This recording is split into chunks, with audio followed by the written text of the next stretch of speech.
So this new law antagonizes Russia, Syria, and our NATO ally Turkey.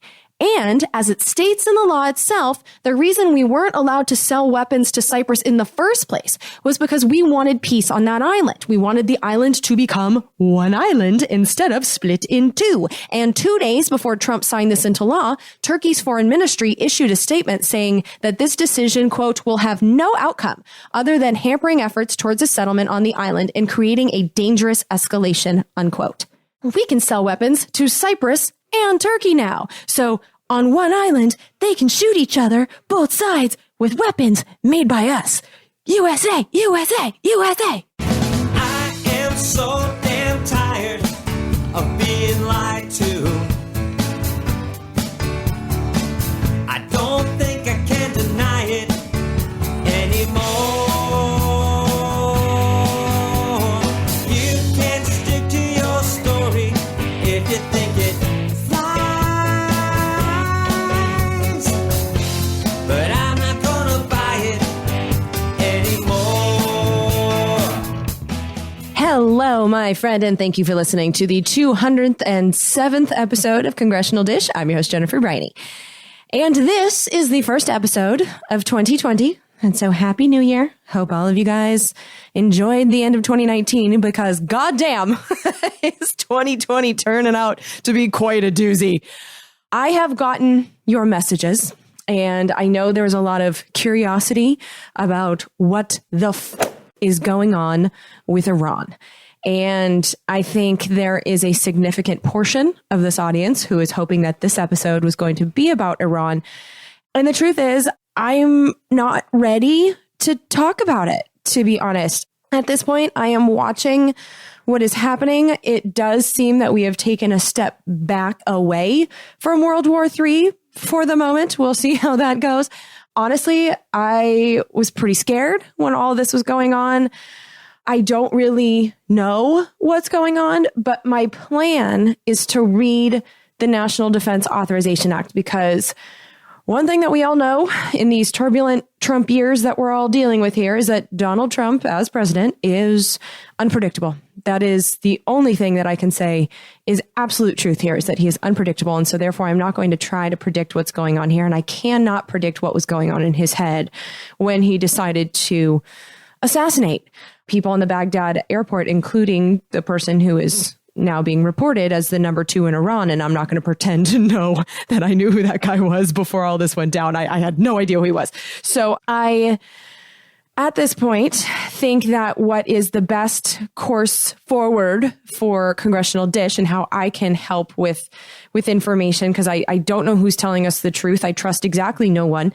I think that reading the NDAA, which authorizes our war activities for 2020, is a good way to go, because I can promise you that the people on the TV who don't bother reading these things ever haven't done that. And so I want to see what exactly is legally authorized for 2020. And if we are on our way towards World War III, I want to see who in writing is being listed in enemy category. And so that is a monster piece of legislation. And I obviously wasn't able to get that done in the first week of the year. Especially with all these new developments, I just kind of want to sit back for a second and see what's going on. And already Congress is sort of acting, and we're seeing who stands on the side of that we need to, rein Trump in when it comes to his war powers and who's standing with him. I mean, that's starting to become somewhat clear. I'm recording this on January 10th. It's a Friday. So I will have more information on that soon. But right now, I do think that it's important for this episode that I tell you what happened in December, because to my surprise, the government was fully funded before the end of the year. And there were a bunch of bills, as always seems to happen every single year with these damn funding laws that are signed a few days before Christmas. Well, there were a bunch of bills that did not pass the House and the Senate on their own that became law by hitching a ride on that must-sign piece of legislation that funded our government for this year. And I really want to make sure that that doesn't get lost in the shuffle, because if I went straight to the NDAA, there is a chance that I would never make it back to this government funding stuff. And there are things that did become law that could directly affect you, specifically your wallet, and some things that might actually tie into this whole World War III possibility situation. So I do want to look at these bills that became law and tell you about them before I really dive into matters of war in the next couple of weeks. Now, the way that I pulled this off, I do have to say, is thanks to govtrack.us. This is my favorite website for tracking legislation, and they made it very easy for me this year to find out which bills were attached to the government funding and became law. And it turns out that there were over 24 of them, and I examined every single one of them for you. And so today I'm going to tell you about the ones that really stood out to me. Not all of them were important. And I should tell you this, I also looked at all of the bills that have become law in this Congress. And the truth is there just aren't that many. But the ones that seem to be the most impactful did become, dingleberry laws. And so the ones that I think that could affect us peasants, that's what I want to tell you about today. And not all of this news is bad. I mean, most of it is bad, as usual, but not all of it. So today you're going to get information that can protect your retirement accounts. I will also give information that will help you protect yourself from ridiculous cable bill fees. And then the main story today is about a foreign policy related dingleberry that should have been debated on its own, and it wasn't. That could have very important consequences in terms of the upcoming World War III. And I keep laughing when I say that, because if I don't laugh about it, I'm going to start crying again. But I am very concerned about what's happening in the world right now. And we got to laugh about it. But yeah, the world is being divided. And yeah, so this is something that could divide it even more. And it became law as a dingleberry. So, okay, let's get started with these dingleberries so you know exactly what I'm talking about. First up, let's talk about the one that has to do with your retirement savings. HR 1992 was the Setting Every Community Up for Retirement Enhancement Act of 2019. The nickname for this one is the Secure Act. And this is a 124-page bill that was enacted as a dingleberry to the government funding. Now, Amanda Umpieres, who was writing in Plan Sponsor, which is a retirement industry magazine, she called this law, quote, the biggest overhaul of the industry since the passage of the Pension Protection Act of 2006, unquote. And I don't know anything about the Pension Protection Act, but this does mean that there are people who know better than me that are saying this is a big deal, and it's the biggest deal in the last 13 years. And so this big deal went into effect on January 1st, and most of the changes are effective in 2020. So this is immediate. And most of the changes are focused on rich people. And so I'm not going to bother to get into those, because if you're rich enough to be leaving money to your heirs, you're probably not listening to this podcast, and you definitely have enough money to contact your tax attorney who can tell you about all the changes better than I can. But there are a few provisions here that I noticed that will affect us peasants. And so that's what I want you to know. So the biggest change, the one that the industry seems to be very excited about, is that small businesses from here on forward will be able to use multi-employer plans, which spread out administrative costs of offering their employees 401ks over multiple small businesses. In that same article that I read in the Retirement Industry magazine, someone did say that they are suspecting and excited that this could create 700,000 new retirement accounts through that provision alone. And this could be good for peasant employees, I guess, employees of small businesses and the small businesses that want to offer these to their employees. And I guess it really depends on how those accounts are managed. Another provision in here lets the employers add your money to your 401k automatically. So it really depends on the boss and the situation and how the 401ks are managed and who's doing it. I mean, obviously you have to pay attention to this on your individual level, but saving for retirement is a good idea. But this is definitely good for the companies that manage retirement accounts. They're the ones that are really celebrating this, because 700,000 new retirement accounts is 700,000 new accounts that they get to manage for a profit. And the Secure Act was pushed for by the president and CEO of Nationwide, who said, quote, with fewer restrictions, and more choices, employers will be able to find the multi-employer plan that best suits them and their business, unquote. He also said, quote, Nationwide has been engaged with lawmakers in open multiple employer plans and other legislative reforms to the U.S. retirement system for the past decade, unquote. and they are celebrating this as a win. Now, one of the reasons that I just get nervous about the whole thing is that the way that these companies that manage 401ks and the retirement accounts make money is on fees. And so I recently had a situation with my own retirement account. As you know, I own Congressional Dish. This is my business. I don't have any employees. It's just me. And so I put some money into a SEP IRA, which is for self-employed people. And I decided to open that with US Bank. And so I had the money in US Bank. I've only had it for a year because what's retirement savings? I am a millennial, but I did open it because my daddy told me to. And in the last year, the account made me a whole $6 in interest, but US Bank took a $30 annual fee. And so I actually lost money by putting that in US Bank. Now I did go through the whole pain in the ass, and boy, was it a pain in the ass to move my money over to Vanguard because Vanguard doesn't charge any fees. So FYI, just know that. But when it comes to all of these new plans for small businesses, just keep an eye on the fees because that's where the scam has lied for me. And so that's why I'm skeptical of the whole thing. I'm skeptical of anything that has to do with the banks, but I personally got hit last year. And so I don't want you to get hit too. There's also another change that most of us would probably consider a good thing. I do, which is that people will be allowed to keep contributing to their retirement accounts past the age of 70 and a half. That's where the limit was before.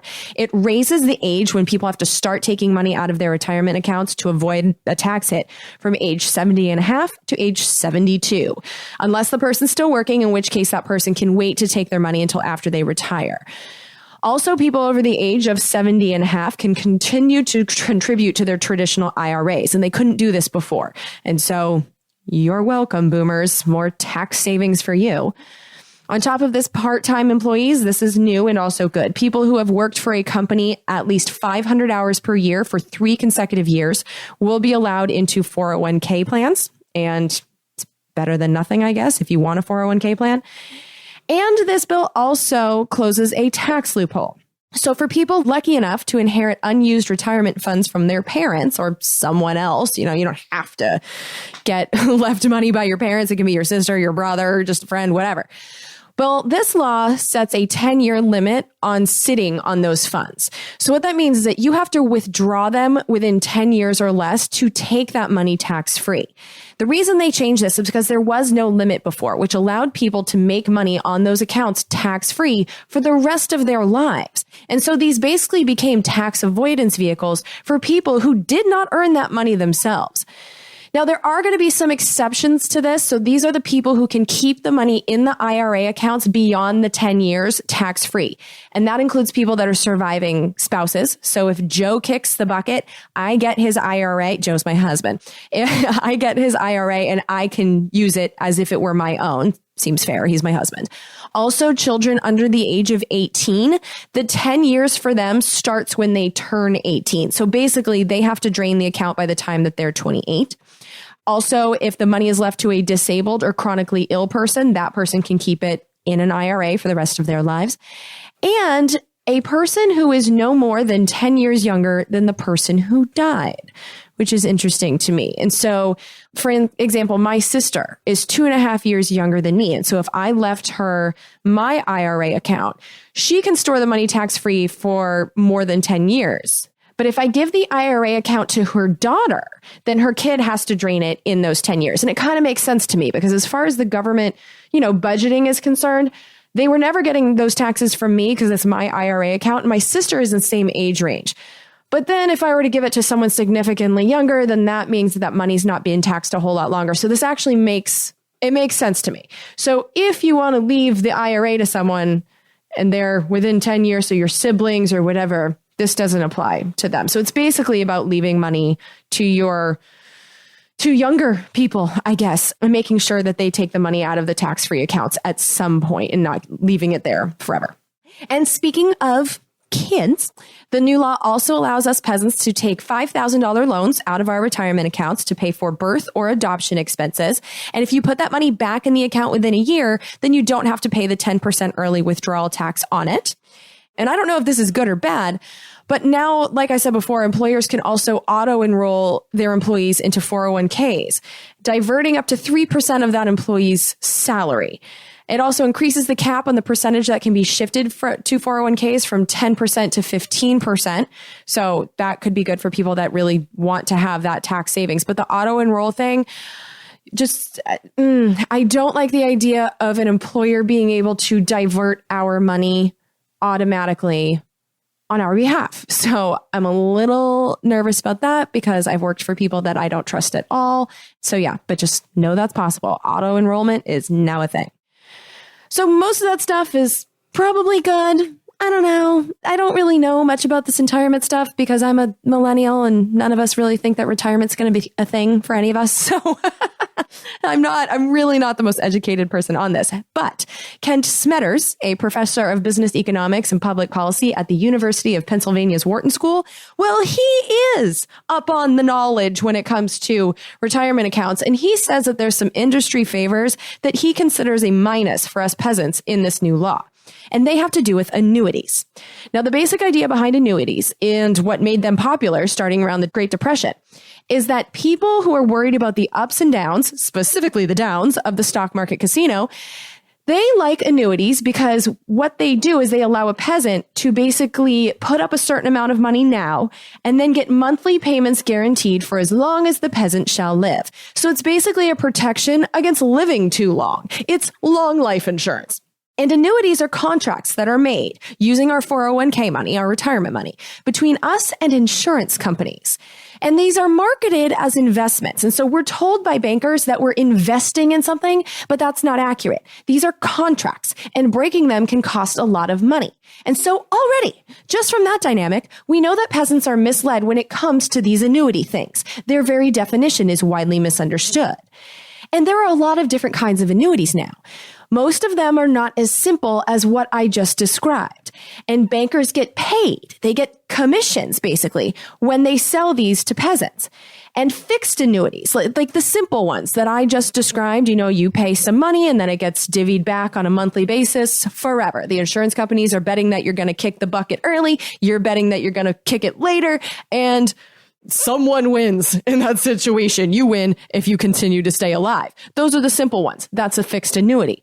Those pay less commission than weird, complicated, risky annuities that have a higher probability of making money for the insurance company. Because you should know this, people can, and many people do, lose money on the riskier kinds of annuities.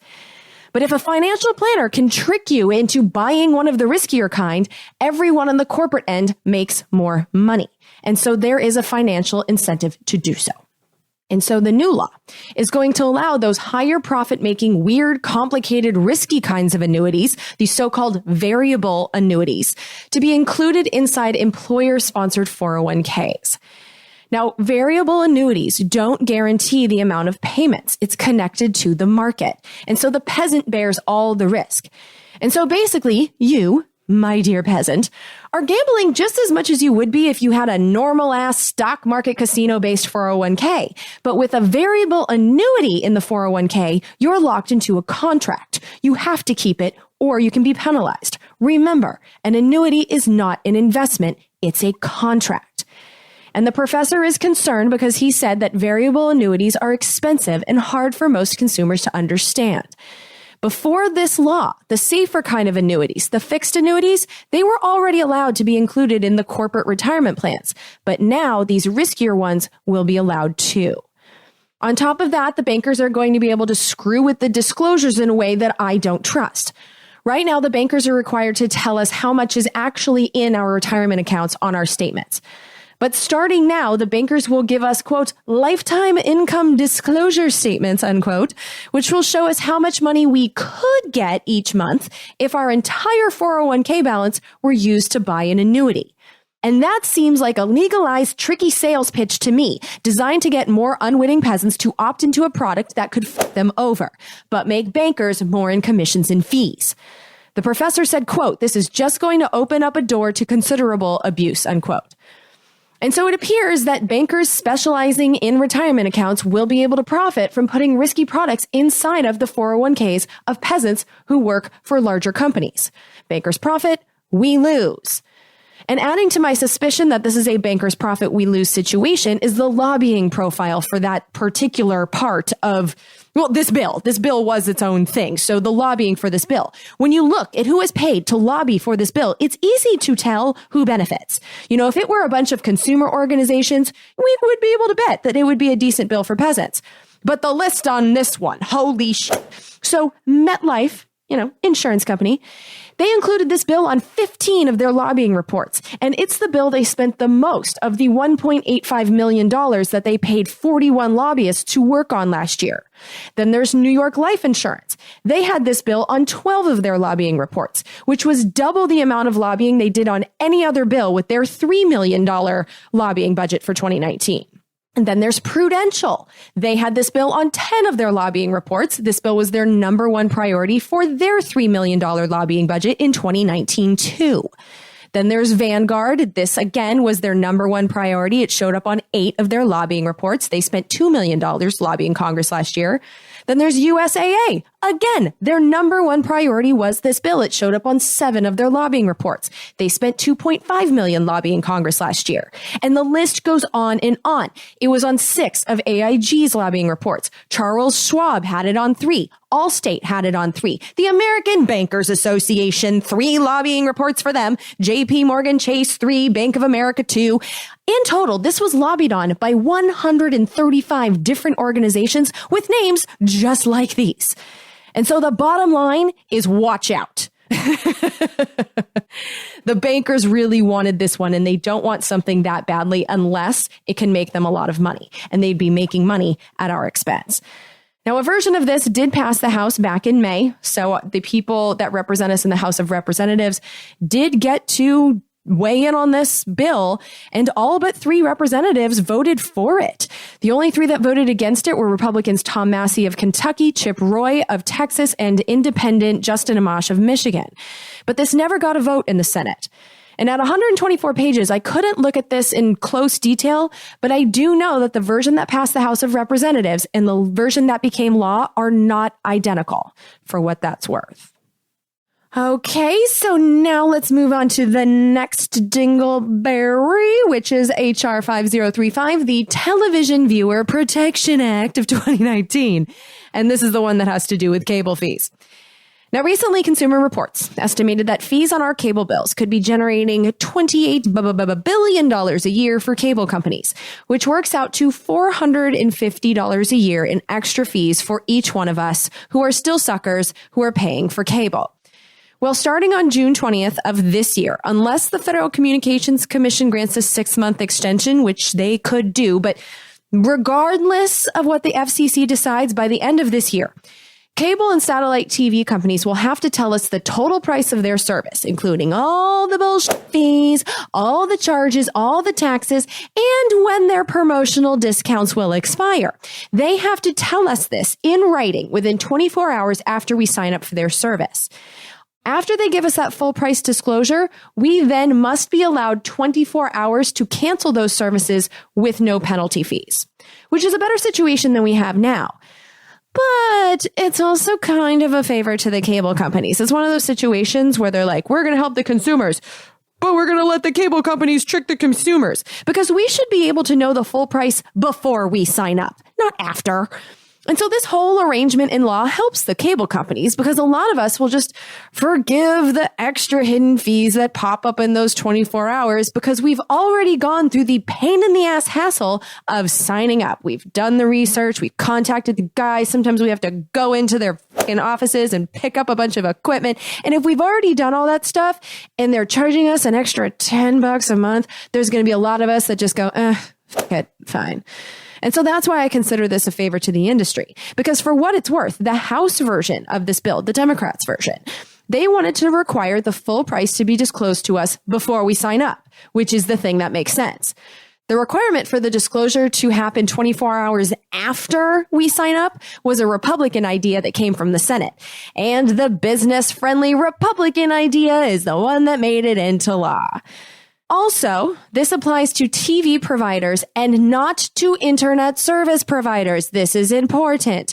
So surprise fees are still allowed for internet-only plans, which is another way that the television-addicted boomer generation took care of themselves and let us younger people that are cutting the cord remain corporately screwed. So thanks for that, boomers, too. This is why more of us who are younger really need to get our asses into Congress, because the boomers are taking care of themselves. They're taking care of themselves with savings with retirement, and they're making sure their television is crystal clear. But when it comes to internet, that's kid stuff. And us kids are now in our 20s and 30s. It's time for us to start making the rules. And this is an excellent example of that. But overall, this bill is a good thing, especially because the companies will also be prohibited from charging us to rent equipment that we don't use. And so they can no longer charge us to, say, rent a modem, even though we bought our own. Now, this passed an empty House of Representatives by voice vote on December 10th. And voice vote basically means they go up there and they say, does anyone object to this bill? And then the empty room stays silent, and then the bill just passes. So that's how this passed. It was never voted on for real in the House, and it was never voted on at all in the Senate. And the version that became law, even though it really didn't get voted on the first time, the version that became law is also not identical to the text that passed the House. And so those are the domestic provisions about retirement and cable that I think will affect the largest number of us peasants. And all things considered, I think we actually got through this government funding relatively unscathed, because past funding laws that I have documented here on this show in the past 7 years have been far, far worse. But now let's move into foreign policy, because this is where I found the rabbit hole that really made my blood boil. But before we do that, some background. In case you're new to this Congressional Dish world, I think I have figured out the big game when it comes to foreign policy, when I look at what exactly are we trying to do in this world. Well, in terms of foreign policy, one of the main theories that I've developed in the 7.5 years that I've spent producing Congressional Dish is that I am pretty damn sure that our federal government is being misused in order to enact a global economic system that I think is best labeled as corporatism, because its central function is to transfer public wealth into private hands that make their money by investing in multinationals. The few wealthy families that truly benefit from this system get to ignore national borders, avoid regulation, avoid taxation, and hoard obscene wealth. And it's a global thing. It's not just happening to us here in the States, although we're paying for it financially and militarily more than any other country. But our federal government appears to be fully captured by the corporatists at this point. The Republican Party is the unapologetic and unashamed party of big business. And the Democratic Party isn't entirely captured. There's some individuals that are trying to fight against this, but the leadership certainly is captured, 100%. But thanks to the complicity of the wealthy elite that control both of the only two political parties with any real power here in the United States, our tax money and our humans are being used to expand this system. The State Department, Defense Department, and the secret government, the CIA and all the other intelligence agencies in particular, are almost solely focused on making corporatism the economic model for the entire world. And the goal is for there to be no exceptions. Corporatism is being enacted with trade agreements on the global level. And I do nickname the specific organizations that are doing this the World Trade System, because the big three are the World Trade Organization, the World Bank, and the International Monetary Fund. They seem to be the ones that are running this show on the global level. And to get countries to adopt these trade agreements and merge into the system, the first move is to coerce governments with money. This is done with loans, and if that doesn't work, with sanctions. And so if a government complies willingly, they get money from the International Monetary Fund in return for making changes to the country's economic laws, in return for them making reforms. But if they don't change their laws willingly, the country is considered an enemy and they get sanctions, which is economic warfare. So for example, Iran right now can't sell their oil to most of the world because of the sanctions from the United States, which punish people with fines and prison time for doing business in Iran. Another oil-rich nation in the middle of a crazy regime change effort right now is Venezuela. It's an effort that's been led in Congress by Marco Rubio, a Republican, and Bob Menendez, a Democrat, both on the Senate Foreign Relations Committee. And you should remember this because I did these episodes not all that long ago, but the Venezuelan economy has been absolutely crippled by sanctions, and they're using sanctions in order to get that government to fall apart so that they can replace it with one that will basically merge with the World Trade System. And if you want to know exactly what I'm talking about, Congressional Dish 190, A Coup for Capitalism, that one in particular is the episode. But then also Congressional Dish 191 has to do with that. It's called The Democracies of Elliott Abrams. And I go through the histories of how we have done this in the past. So both those episodes I think are important if you want to know what the hell I'm talking about here, if this is all new to you. But basically, if loans don't work, if economic warfare doesn't work, sanctions, then comes the regime change, the violent kind. Although not always the violent kind. You know, the preferred method of regime change lately appears to be the Ukraine kind of regime change, where locals do the dirty work of getting an uncooperative president or prime minister or whoever is in charge of the country to leave their positions of power, with World Trade System operatives choosing the new government behind the scenes. That's how they want this to work. It worked really, really well in Ukraine, to the point that most people don't even realize we had anything to do with the Ukraine regime change. It's stunning how well that worked. Although sometimes it doesn't work that way, and sometimes it's necessary to go full-blown Iraq, bomb them, replace the government, shock and awe, all of that. But what is consistent every single time is that the new government always, always, always enacts the demanded economic reforms. And if the new government enacts the reforms fast enough, the government is considered a democracy, regardless of how that government was actually installed. And one of the books that helped explain this all to me most effectively is The Shock Doctrine by Naomi Klein. Once I read that book and I saw the patterns that she explained, I could not stop seeing them everywhere, to the point that I am now watching it happen in real time. Everything happening in the world started making so much sense to me. And so what are the patterns that she documented, which have been proven true in everything I've witnessed since this book was written, is that when a country is under the control of the World Trade System after either some time off or for the first time, the reforms, the changes to the economic laws happen fast, so that the public is so shocked by the relentless pace of it all that they aren't able to effectively protest.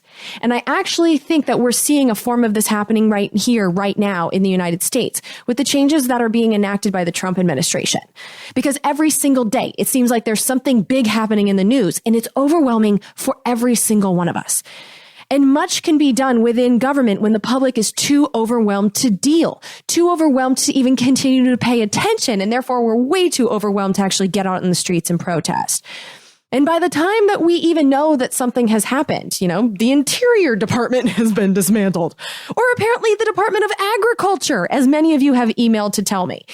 And this happened during the George W. Bush administration, too. Much of the damage was done during George W. Bush's first term, but we didn't find out about a lot of it until the second term, or even in the Obama years. And even now, we're still finding things out. And right now, we're living in similar times to George W. Bush's first term. And the reforms, when it comes to this, big global game that I'm talking about, the reforms, the legal changes that need to be made so fast that the peasants are too stunned to respond, well, there's a pattern to what those reforms always are, too. The changes are always requiring tax cuts, which starves government and lets rich people pocket more investment cash. Also involves more free trade, which is a stunningly effective term for corporate tax avoidance. Also involves privatization of government assets, which allows rich families and multinationals to buy valuable assets that used to be operated by and for the public. They also always want cuts to social services, which allows profits to be made off of services that used to be included in return for taxes, so that the peasants have to pay the rich for everything out of pocket. And there's always deregulation, so that there are fewer laws governing all this profit hoarding. And so, big picture, I am convinced that this is what our foreign policy is all about. It hasn't been overt. It hasn't been put really in writing, but that is what they're doing. And the U.S. military is the muscle for maintaining order in this system, which is why we have about 800 military bases in 70 different countries. But in the last 2 years or so, it has come to my attention that much of this is operating out of the State Department. In my head, when I learned about the State Department, they were supposed to be the diplomacy nerds, the ones talking while the Defense Department was waging war. But now that I'm a freak that actually reads laws and analyzes funding, it is crystal clear now that our State Department in reality plays a leading role in orchestrating regime changes, and it also funds the wars directly and indirectly. Check out the National Endowment for Democracy episode. I put the links to all of this in the show notes for you. But if you haven't checked that one out already, it really shows you the type of work the State Department really does. And after producing that one, I decided to start watching the State Department and changes within the State Department far closer than I previously had. Which is why HR 1704, Championing American Business Through Diplomacy Act of 2019, that's why this stood out to me. And I want to tell you up front that this bill was introduced in March and it passed the House in early May, 400 to 16. All the no's were Republicans. This never got a vote in the Senate. But most importantly, the version that became law is significantly different than the one that got a vote in the House. The most significant provisions weren't in the original bill. So these were never talked about in the House. And of course, not the Senate. They didn't debate it at all. But most of our representatives and senators had no say in this. Now, one of the provisions I'm referring to gives the Secretary of State, who right now is Mike Pompeo, the, quote, primary responsibility for coordinating a whole of government effort to expand United States efforts in supporting United States economic and business interests abroad, unquote. This gives Mike Pompeo the authority to dictate to other government officials, specifically the U.S. Trade Representative and Secretary of Commerce, their joint strategic plan for, quote, all United States capacity building and technical assistance programs, unquote.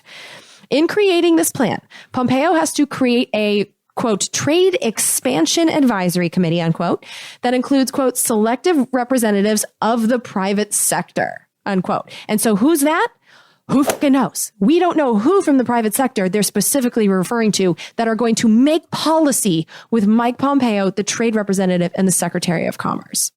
Representatives from nonprofits are also allowed to be included in this too. And remember, the regime change orchestrating National Endowment for Democracy is technically a nonprofit.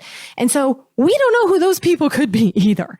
And the whole point of this is to come up with ways that our embassies abroad, quote, can be better in support of the private sector abroad, including, quote, in soliciting private sector advice with respect to implementation of strategic planning in advancing the overall mission and goals of the United States national security, unquote.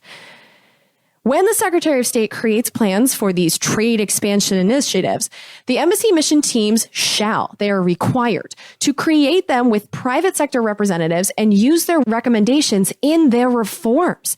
And the written comments from the private sector representatives shall be included in the plans. The significance to me is that this expands the power right now of Mike Pompeo, the current Secretary of State, who before becoming one of the heads of the Trump administration was known as the Koch brothers congressman. They literally bankrolled his congressional career in Kansas. Then this servant of the fossil fuel industry during these horrible Trump years became CIA director and then Secretary of State. And as Secretary of State, we have seen him try to replace the government of Venezuela in one of the weirdest coup attempts ever. They basically just declared that the president of Venezuela isn't the president anymore. And they said, this guy that is CIA approved. Now, it hasn't worked, but Venezuela has one of the largest reserves of oil in the world. It actually has the largest reserve of oil in the world. And since the beginning of the Trump administration, Mike Pompeo has been one of the people pushing hardest for Donald Trump, who knows nothing, to take us into a full-blown war in oil-rich Iran.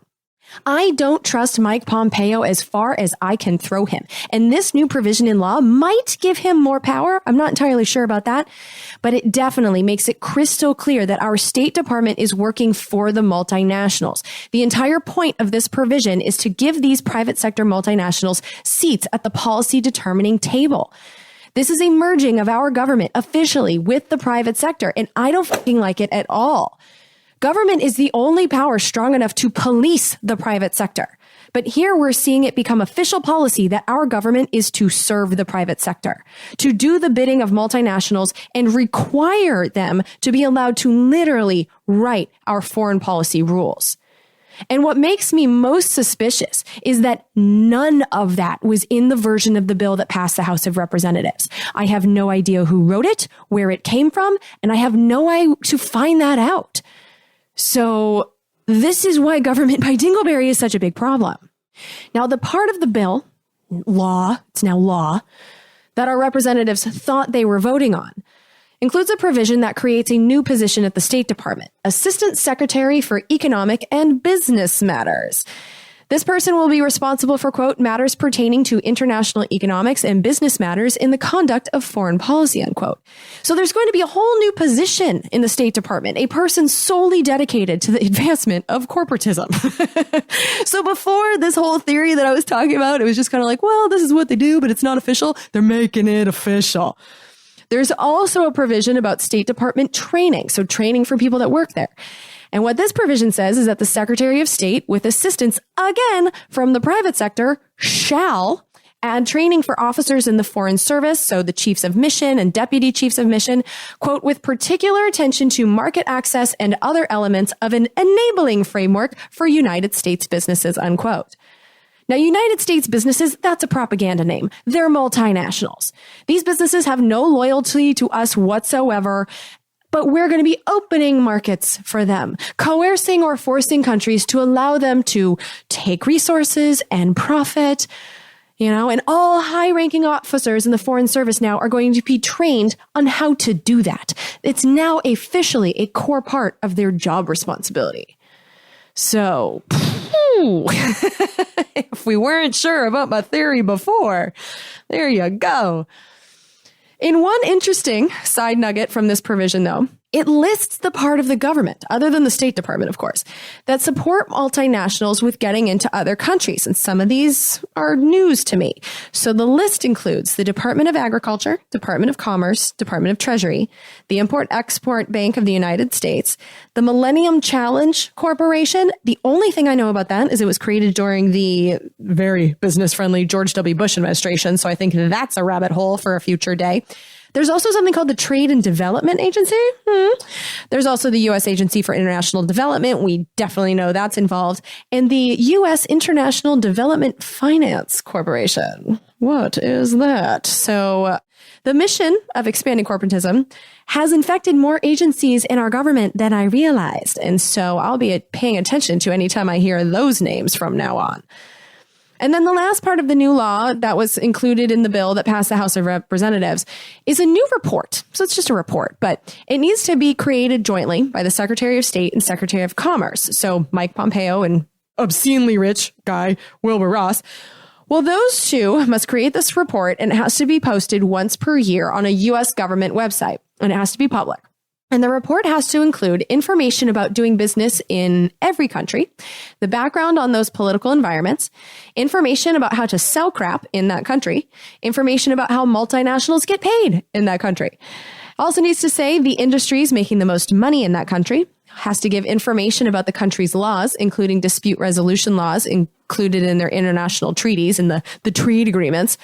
And it has to provide a U.S. point of contact for the multinationals that want to get in. So someone in the government who's going to be responsible for doing their bidding for them.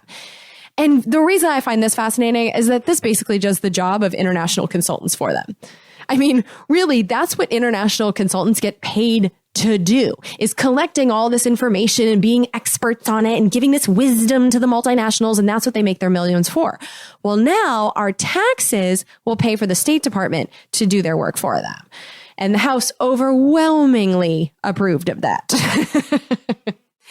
So that's just the first foreign policy dingleberry. Out of the two, that's nothing. It was the second one that made me go like, oh, what's happening? And it was from the first second I saw the title of the bill. So the last dingleberry, the final dingleberry of the day, is S1102, the Eastern Mediterranean Security and Energy Partnership Act of 2019, nicknamed the EastMed Act. Now, this one never got a standalone vote either in either part of Congress. The furthest it made on its own was passing the Senate Foreign Relations Committee in June. And if there was a debate in that committee, I can't share it with you because they didn't film the hearing for the public. And now this thing is law.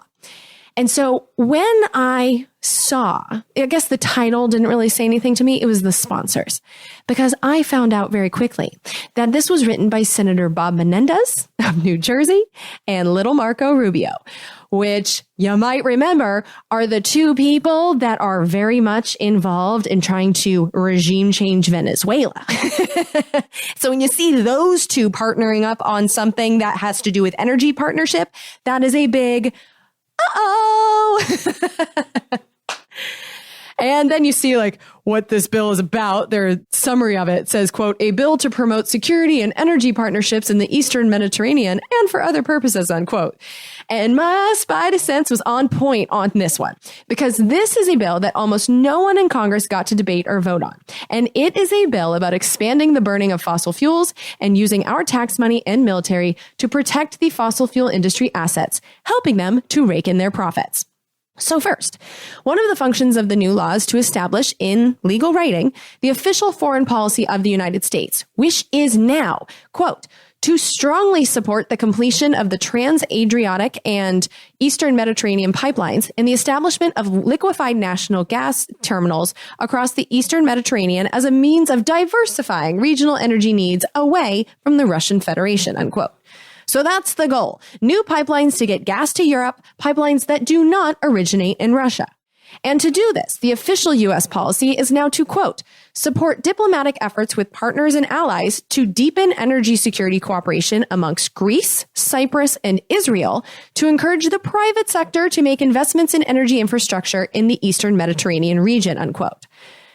Greece, Cyprus, and Israel. Why these three countries? Quote, the recent discovery of what may be the region's largest natural gas field off the Egyptian coast and the newest discoveries of natural gas off the coast of Cyprus could represent a significant and positive development for the Eastern Mediterranean and Middle East, enhancing the region's strategic energy significance, unquote. Now, if you have access to a map right now, busting that out will make this whole thing easier to follow. But yes, as I've actually discussed on this show a few times in the past, an enormous amount of gas was discovered in 2009 off the coast of Egypt and Israel, which are next door neighbors. Egypt is the landmass to the south of the gas. Israel and Palestine are to the east.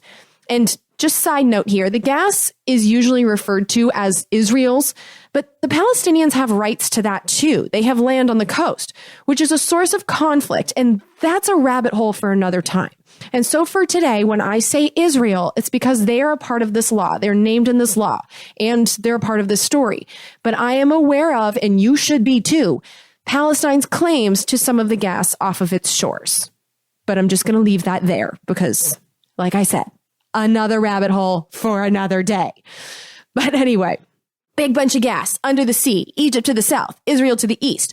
Then there's an island called Cyprus, which is to the north, and then the Greek islands are to the west. That's why those countries in particular are named in this new law.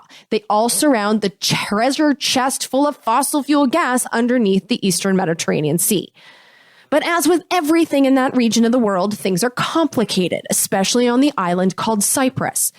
There has been a tug-of-war between Greece and Turkey over the island of Cyprus since Turkey invaded the island in 1974 after Greece tried to take the entire island via coup. Since then, Cyprus has been essentially split in two. One part is controlled by Turkey, and the other part is technically sort of independent, but it's basically Greece. And so Cyprus, what we call Cyprus, is the kind of independent, kind of Greek section, and it's the southern part of the island. It's recognized by the World Trade System, and its coastline faces all that gas. The northern part of the island, the side of the island facing Turkey's coastline, is the Turkish Republic of Northern Cyprus, which is recognized only by Turkey. So Turkey doesn't recognize Cyprus as a thing, and the World Trade System doesn't recognize the Turkish Republic of Northern Cyprus as a thing, even though, in reality, they're both very much things and have been my entire life. In fact, as stated in the new law itself, quote, at least 40,000 Turkish troops are stationed in the occupied part of Cyprus with some weapons procured from the United States through mainland Turkey, unquote. And this is possible because Turkey is in NATO, which is the military alliance that we are a part of, established after World War II, which has morphed into pretty much being an anti-Russia alliance. But the point here is that we're legally on Team Turkey when it comes to military things, which is why the Turkish side of the island already has our weapons, which is important to keep in mind as I tell you what's going on with this new law. So Cyprus, the island, is officially disputed territory, but that hasn't stopped the World Trade System recognized side from issuing drilling licenses to fossil fuel profiteering multinationals such as Italy's Eni, France's Total, ExxonMobil, and Noble Energy, which is headquartered here in Texas.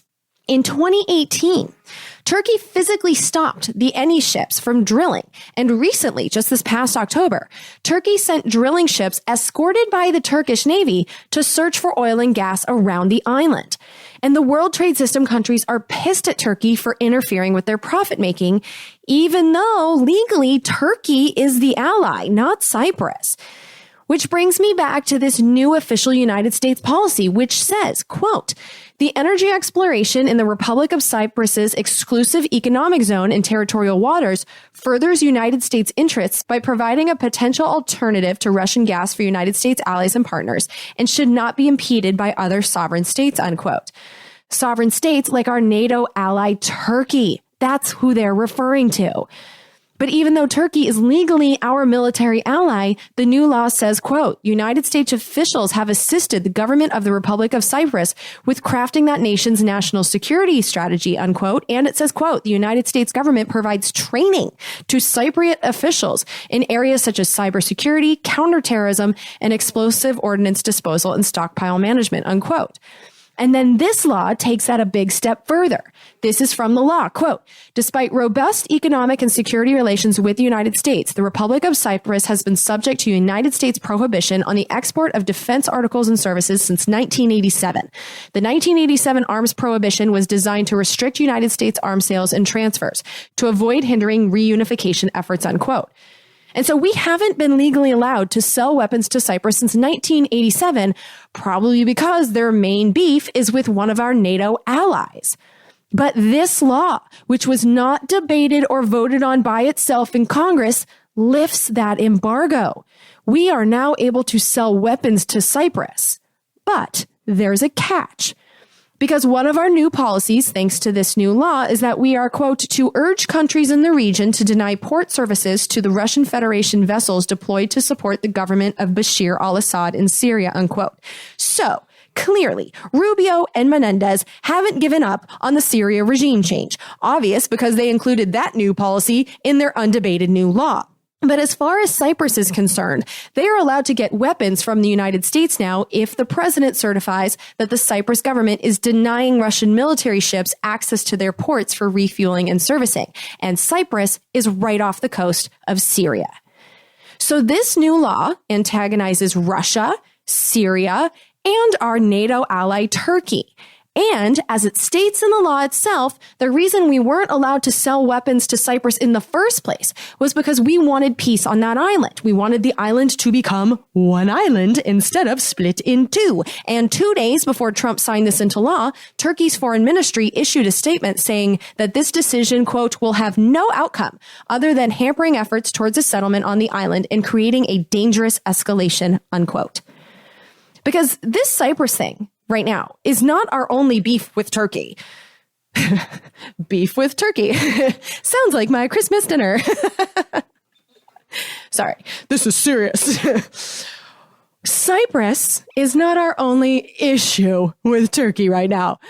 We all need to remember that just a couple of months ago, Trump said he was pulling out of Syria, which was a lie. He didn't. But the day after that announcement, Turkey went and invaded the Kurdish region. And the Kurds are our allies, so not cool. Also, Turkey recently purchased a missile system from Russia. And the fear about that is that the Russian engineers who will set up and help maintain that system might be able to learn about the fighter jets that we sold to Turkey through the World Trade System multinationals. And because of this, there's a tense battle going on in Congress right now about putting sanctions, about declaring economic war on our military ally Turkey, because Trump is legally required to do so thanks to the sanctions law that I outlined in 2017 that prohibits anyone from making a significant deal with the Russian defense industry. Because of that law, President Trump is required to pick 5 sanctions from a menu of 12 to enact in exactly this scenario, but he just didn't do it. And the World Trade System loyalists, who are most of the people in Congress, they're pissed.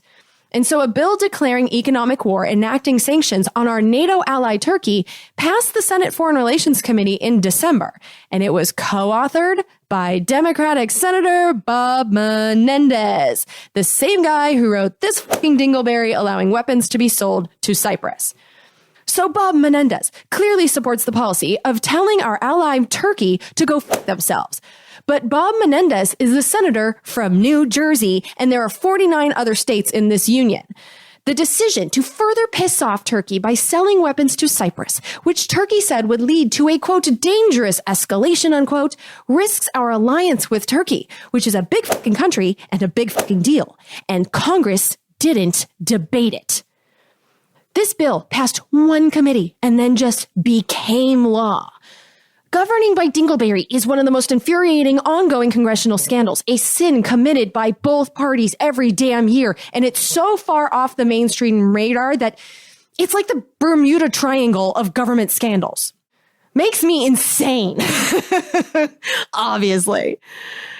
So yeah, we can sell weapons to Cyprus and Turkey now. So on one island, they can shoot each other, both sides, with weapons made by us. USA, USA, USA. It's yet another example of people operating in our names, showing that they have true loyalty to no one but the multinationals if fossil fuels are involved. Which brings me to the pipelines. So our new U.S. policy is, quote, to strongly support the completion of the Trans-Adriatic and Eastern Mediterranean pipelines and the establishment of liquefied natural gas terminals across the Eastern Mediterranean as a means of diversifying regional energy needs away from the Russian Federation, unquote. The Trans-Adriatic, I hope I'm saying that right, pipeline will start on land, connecting to an existing pipeline at the Greece-Turkey border. It will then run west towards Europe, overland through Greece and Albania, then go underwater to the coast of Italy. The goal is to bring gas from Azerbaijan to Europe. Now, the construction on this pipeline started during 2016, and the pipeline will start moving gas any minute now. And so that's one project that our official policy is to strongly support, and it's almost done. Pretty straightforward, not too worried about that one. The other pipeline, though, not so much. Just this week, Greece, Israel, and Cyprus signed a deal for the $6 billion East Med gas pipeline, which will be the longest underwater pipeline in the world and will carry gas from Israel/Palestine's gas basin to Cyprus, to the Greek island of Crete, and then finally to Greece. A land-based pipeline and another undersea pipeline will then carry the gas to Italy, which it can then send through existing networks to Europe. And it is our official policy now to strongly support the construction of this pipeline. But on November 27th, so we're talking just 6 weeks ago, Turkey and Libya signed a treaty dividing up most of the eastern Aegean Sea between them, which is kind of ridiculous because the Aegean Sea is located between Turkey and Greece. And there are many Greek islands that are in that sea, and Libya is way on the other side of the Mediterranean Sea. And so this is a dick move by Turkey, and especially Libya, for sure. But it puts the waters east of the Greek island of Crete under dispute, with Turkey claiming control, and that is precisely the area where the East Med pipeline is supposed to go. And remember, the reason we strongly support this pipeline as official U.S. policy now is because we want Europe to diversify their energy needs by buying less gas from Russia.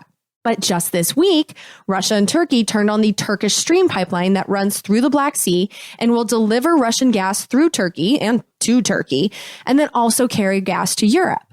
So, to summarize what we know so far, Turkey is buying weapons from and opened a gas pipeline with Russia, which are both actions that trigger mandatory sanctions, mandatory economic warfare, because of laws Congress has passed during the Trump years.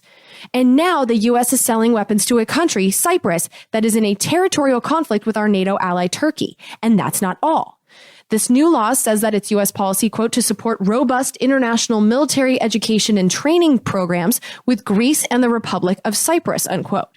And to do so, the law authorizes $7.6 million for military training for Greece and about $1.5 million for military training in Cyprus.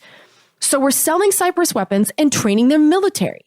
We will be arming and training the military of a country that is not our military ally and is in conflict with our military ally, Turkey. And it's not just Cyprus, which is like a sub-state of Greece. We're also training soldiers in actual Greece. Now, Greece, at least, is our military ally. They're in NATO, which means that they are also allied with Turkey, too.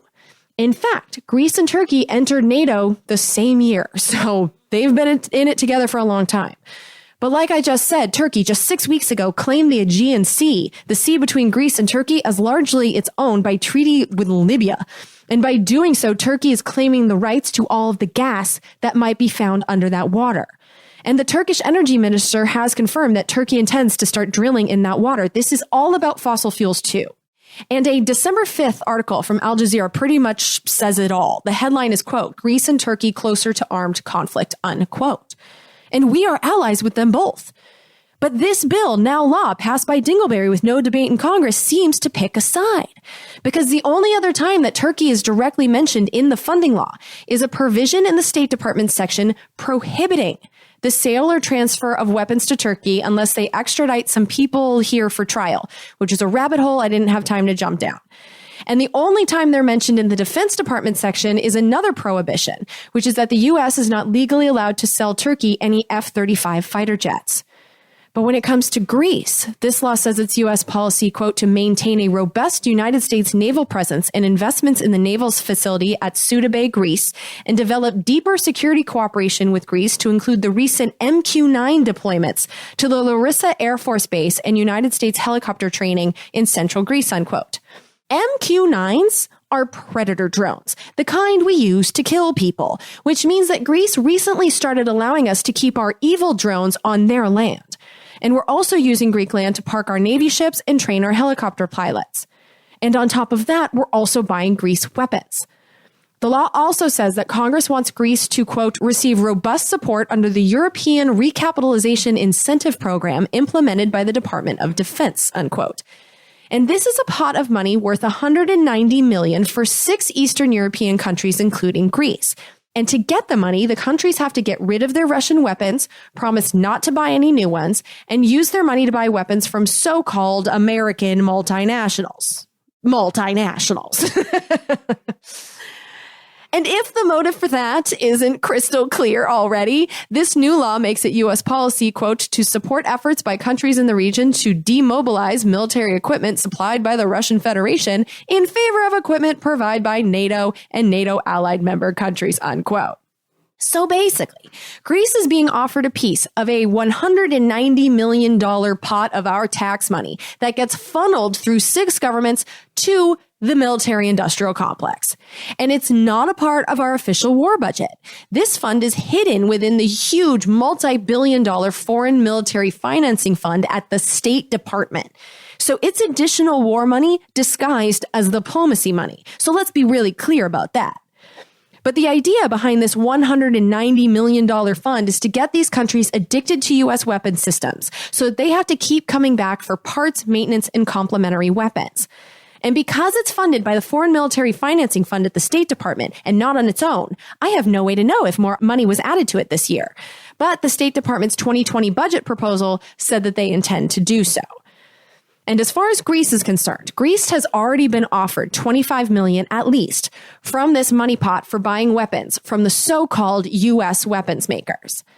So bottom line, we know that at least tens of millions of our tax money is purchasing weapons from the military-industrial complex for Greece, and our own military is using Greece to operate.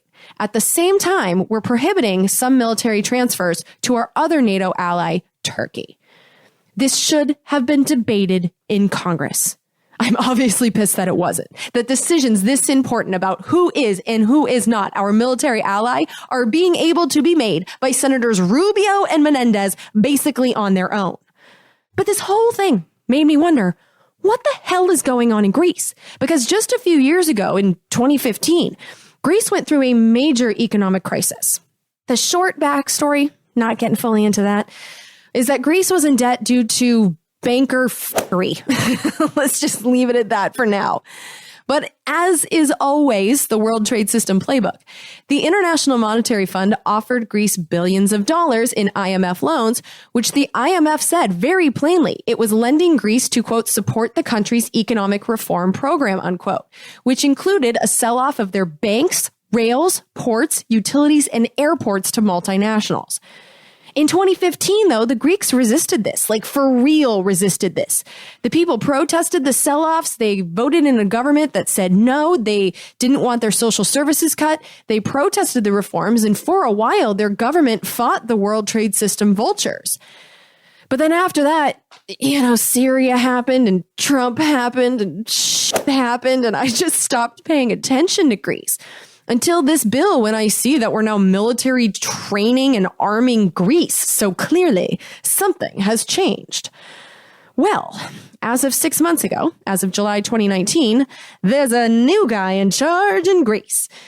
Well, he's actually not all that new. The prime minister who won the Greek election 6 months ago is the son of a previous prime minister of Greece. And so this dude is basically the Greek version of a Bush family kid.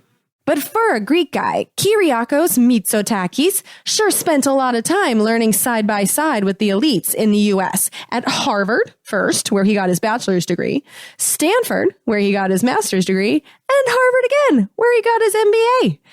After getting his elite master's in business administration, not political science or governing, no, business administration, Mitsotakis then became a banker. He worked for Chase in London, then he was a financial consultant, then he worked for a private equity bank, and then he founded a bank and became its CEO.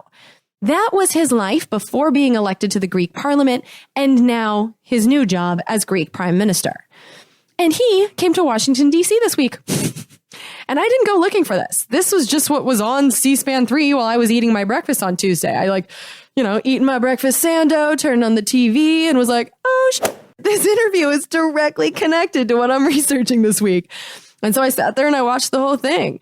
And I saw what I really felt like was all I needed to see in order to get the gist of what changed in Greece. And so this interview that I watched, and I'm going to play you sound clips from right now, just for context, took place in the creepy-ass world order furthering World Trade System created Atlantic Council.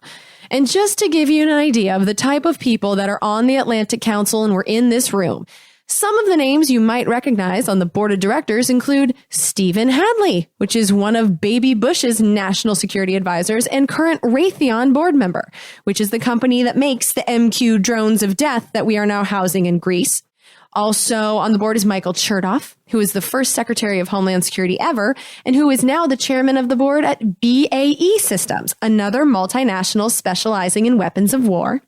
Also in the Atlantic Council is former NSA and CIA Director Michael Hayden, unpunished war criminal Henry Kissinger, and former CIA Director David Petraeus. There's many more, but you get the gist. This is the group of people that the Ivy League educated banker turned Greek prime minister was invited to speak to this week. And here's the highlights of what I learned during their meeting. So first of all, is Prime Minister Kyriakos Mitsotakis doing I'm trying so hard to say this name correctly, but is he doing the IMF reforms? There's always this advice that other heads of state and government gave me when I was in the opposition. They told me, make sure you do the reforms, very quickly. And then when you look at how other governments have performed, usually that is not the case. We're going against the trend. And we've also said that for 2020, we will continue with this aggressive reform agenda. So, he's doing the reforms and he's doing them quickly, as the IMF always desires. And what kind of reforms has this guy done in his first 6 months in office? Started lowering our taxes. We lowered taxes on real estate. We lowered taxes on corporation. Starting January 1st of this year. And I think there's a general sense in Greece that we are open for business. We're looking to aggressively attract foreign direct investment, and it's already beginning to happen. And what does he plan to do in the future? We want to use the additional fiscal space in order to further cut taxes and use only 20% of the additional fiscal space. So 80% will be directed towards further cutting taxes and 20% will be used towards targeted social spending to address extreme inequality and extreme poverty in Greece. So with any extra government savings, he plans to enact an 80-20 split. 80% tax cuts, and don't worry, guys, I'm just only 20% for social spending to address the extreme inequality. But don't worry, I'll keep that down to 20%. Ugh, that kind of inequality, an 80-20 split in resources, that's World Trade System compliant. And so now that this banker has opened Greece to investment, who's going to cash in? Companies such as Cisco and Pfizer are already looking to set up research centers in Greece. So-called American companies that are actually stateless multinational corporations with no loyalty to us are looking to outsource jobs to non-Americans overseas. And this is really telling, because if our federal government were really working for us instead of being fully captured by the World Trade System pushers, this would be a bad thing. We would want American companies to hire Americans. But our State Department is trying to make these deals happen. They are using the power of our government to do the bidding of multinationals. As we've heard, they've changed it to make it the official policy. They've even made a whole position in the State Department to make sure that stuff like this is happening. You know, they want to help the stateless companies with no loyalty to us. And they call them Americans so that we will go along and consider this a good thing, even if the policy is clearly, to those that even bother to look at it, an example of an American company profiting by hiring people overseas. So infuriating. And there are other opportunities for multinationals to profit in Greece because privatization, the sell-off of resources that was being resisted back in 2015, well, this new prime minister also plans to sell off the stake in Greece's former fossil fuel company, Hellenic Petroleum, that the Greek public has left. He's also looking to privatize Greece's government-controlled public power corporation so that the Greek people can enjoy the effects of privatized power just like we do here in California, with our massive fires caused by cost-cutting equipment maintenance for profit and our new power outages every time the wind blows. Oh, Greece, you lucky ducks. You have a bright future ahead of you. And in general, Mitsotakis said in an interview in 2016, quote, "I would certainly go along with privatization very aggressively. There are a lot of assets to be sold at reasonable prices," unquote. He also said, quote, "If you really want to attract significant foreign investment, you need to sell off state assets," unquote. And some of the assets he plans to sell off is land, and he plans to give multinationals contracts to build things that don't yet exist. You're all aware of the fact that we are trying to unblock the old airport project, the Ellinikon project, and we've really worked very, very hard with our ministers to make sure that we remove all the unnecessary bureaucratic impediments in order for this investment to take place. We have 2 American companies bidding for the casino license. It's important that for the first time some serious money is going to be invested in this project by American companies. The Hellinikon project. Hellinikon was Greece's largest airport, located inside the city of Athens until 2001. After it closed, that left a valuable 2.32 square mile piece of land inside of the capital city unused. Now, the locals, the Greek people, wanted a public park. But businesses, of course, see this land as an excellent opportunity for profits. And the big businesses won, as they always seem to in this world right now. A contract was signed in 2016 that includes 6 new skyscrapers, a new aquarium, a new marina, a new hotel, museums, restaurants, apartments, and a casino. The only 2 companies currently in competition to build and profit from the new casino are Hard Rock and Mohegan, both so-called American companies. The winner will get a 30-year gaming license, and, fun fact, Trump's former chief of staff and former head of the Republican Party, Reince Priebus, is one of the people getting paid to help Mohegan win that contract. Another person helping Mohegan is former Democratic Senator Chris Dodd. Gotta love that revolving door between government and the private sector. But the point is that multinationals and the current and former business sector moles in our government have every reason to love this new prime minister. Lower taxes for multinationals, a huge urban development project that multinationals are already lining up for, and most importantly, we're really looking to strengthen our ability to import LNG. We've expanded the LNG capacity of our main LNG terminal in Revithoussa outside Athens, but we're also looking to complete a floating storage and regasification unit, an FSRU, outside the port of Alexandroupoli. I consider this project absolutely critical for Greece. I've given it my full personal support. It will be an additional source, entry point for LNG, also American LNG, into the European market. And of course, as you pointed out, we have also signed the EastMed pipeline, which is an ambitious long-term project that will bring gas from the Eastern Mediterranean into the European markets. This is an important project for Europe, not just for Greece. Eastern Mediterranean is the only proven source of natural gas, new proven source of natural gas that Europe has access to. For the next 30 years at least, natural gas is going to be the transition fuel that will allow us to move towards a carbon neutral Europe.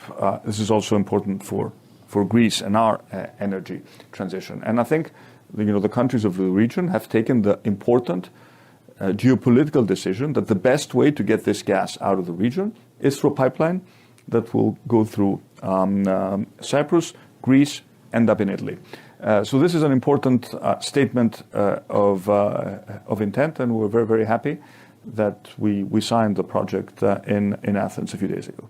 So even though natural gas contains methane, which doesn't stay in the atmosphere as long as carbon dioxide, but transitions the climate much quicker, this guy's on board with the whole bullshit theory that hooking the world on gas for energy is a wise transition, a step before committing to renewables instead of just committing to the fucking renewables now. And to protect all of these new fossil fuel investments, because that's what they are, gas is a fossil fuel, well... And we will start the discussions to explore the possibility of Greece joining the F-35 program. This is an important priority for me and the government. Once the F-16 program is completed in 2024, we feel we will have the fiscal space. So Greece is on board to spend their money buying weapons of war from the military-industrial complex here, technically in the United States, although we know they're multinationals, they're not U.S. businesses. But specifically, he said that he wants to get those F-35s that our other NATO ally, Turkey, is explicitly in law prohibited from buying. Those planes also just so happen to be part of the most expensive military program ever. Over $1 trillion of our tax dollars has been spent to invent these fancy new fighter jets that Lockheed Martin investors have profited from. And the other plane he mentioned buying is the F-16, made by General Dynamics, which is the company where Trump's former Defense Secretary James Mattis was on the board before he took over the U.S. military, and where he went right back to war profiteering after he left Trump's administration. How's that for a revolving door? Go from corporate board to running wars in government, back to the same corporate board in one of the most profitable war profiteering corporations in the world. How is that allowed?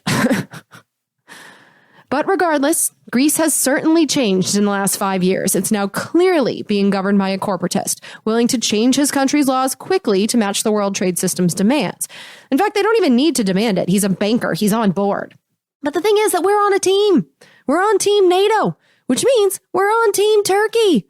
And as that blunt headline from last month said, quote, Greece and Turkey closer to armed conflict, unquote. And this is a problem.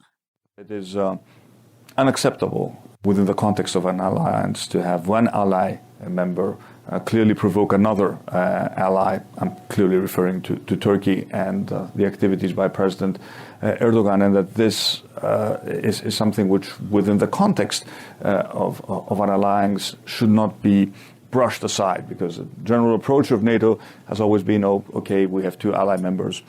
They have their issues, let them sort it out. But I think we have a clear case to make that now the situation is rather different. And a government funding dingleberry changed the situation considerably. We picked a side legally with no debate. And I don't know who to blame for this other than the authors, the regime change-loving senators on the Senate Foreign Relations Committee, Democratic Senator from New Jersey, Bob Menendez, and Republican Senator from Florida, little Marco Rubio. These two somehow weaseled their desired policy into law, buried in 932 pages of government funding legislation.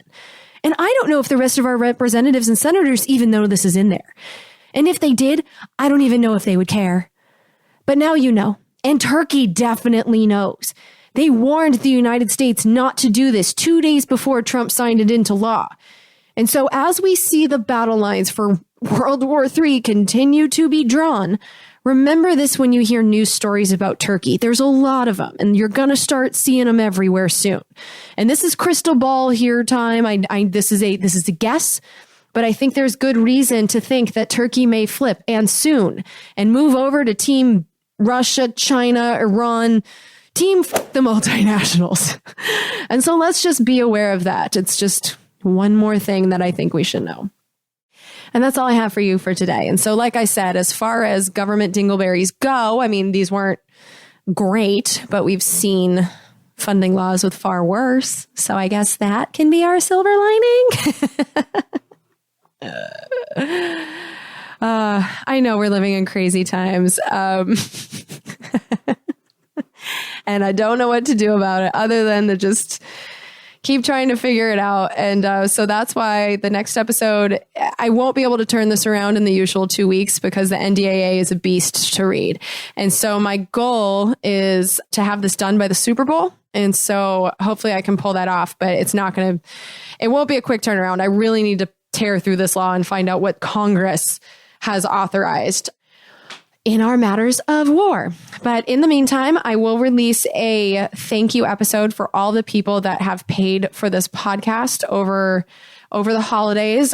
I do have to tell you, the reaction to the impeachment episode was not as bad as I thought it would be. Maybe that's because I told people I didn't want to hear it. So maybe they just didn't tell me. I did get fired by a few people, but that was expected. I got hired by quite a few too. And I think anyone who thought that this podcast was going to preach to their choir has already decided that they hate me and moved on. And so I was very pleasantly surprised by the reactions that came to that episode. And so you'll hear a lot of those reactions in the next thank you episode, which I will release sometime next week. I really wanted to get this one done and get this one out. So that's why I'm doing the thank yous second this time. But, this is a listener supported podcast. The reason I'm able to tell you these things and put it into this weird it's not weird. I honestly think this is what is going on, but it's not what you're hearing on the news because they are getting paid by Raytheon, General Dynamics, Boeing, by the military industrial complex. I mean, every time you turn on the television and you see a commercial for those companies, that's what that is. Boeing is not advertising to you because you're going to buy a 747. They are giving money to the media. That's what that is. And because you fund this podcast, I can say things like this. I can tell these stories in a frame that we're just not being told. And even if you think I'm full of this perspective it's rare, and it's something that I could not do if I accepted advertising. And in fact, over the holidays, I turned down another group of advertisers actually, because I want to serve you and not them. And also when you take advertising, you are what I'm serving to them. So I want our relationship to be one of trust. And that's also why the show notes, you guys, every single thing that I said here, I have backed up in the show notes. So a lot of times you can see it in your app. So I use Overcast. I can access the show notes in the app, and you can just click on the links and read these articles for yourself, because I don't think you should take my word about any of this. So go ahead and use the show notes and continue your research. And yeah. I am getting more active on Twitter again. So if you are curious, obviously I am on, I think all of us, maybe, I hope, are paying attention to this whole Iran situation. But if you want to know specifically what I'm reading, I'm sharing the best stuff that I'm seeing on Twitter. My name's @JenBriney. You can also find me @JenBriney on Instagram.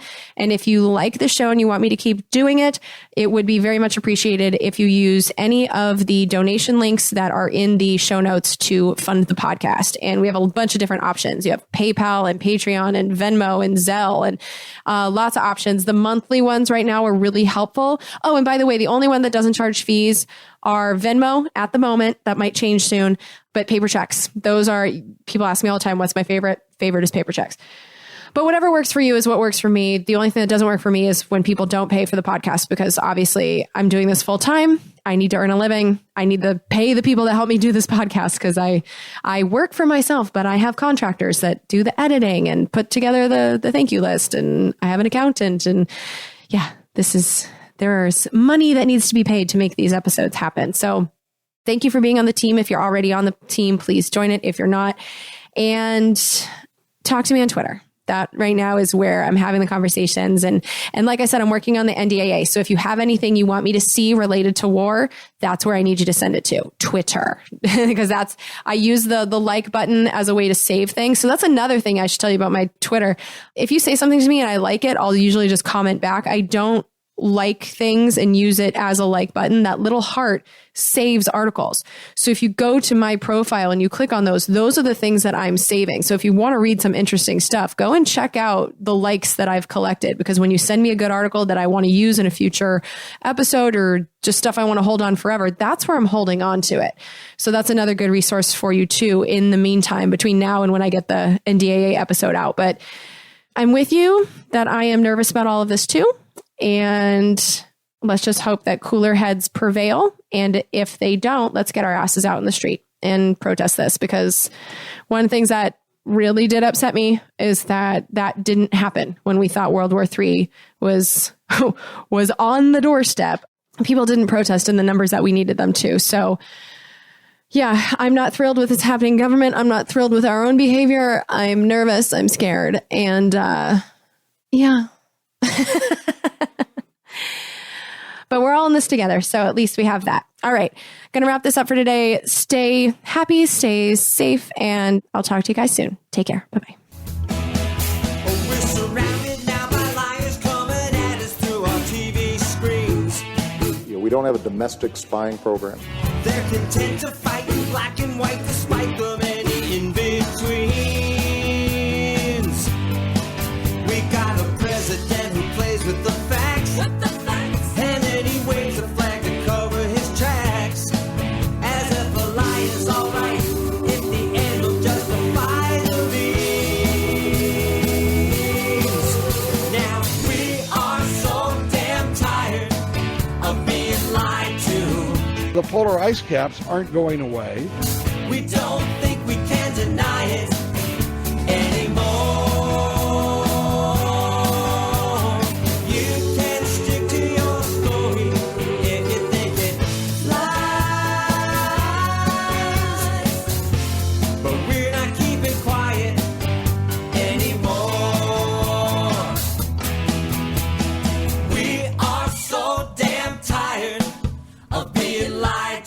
Government jobs consume the profits of the private sector. We don't think we can deny it anymore.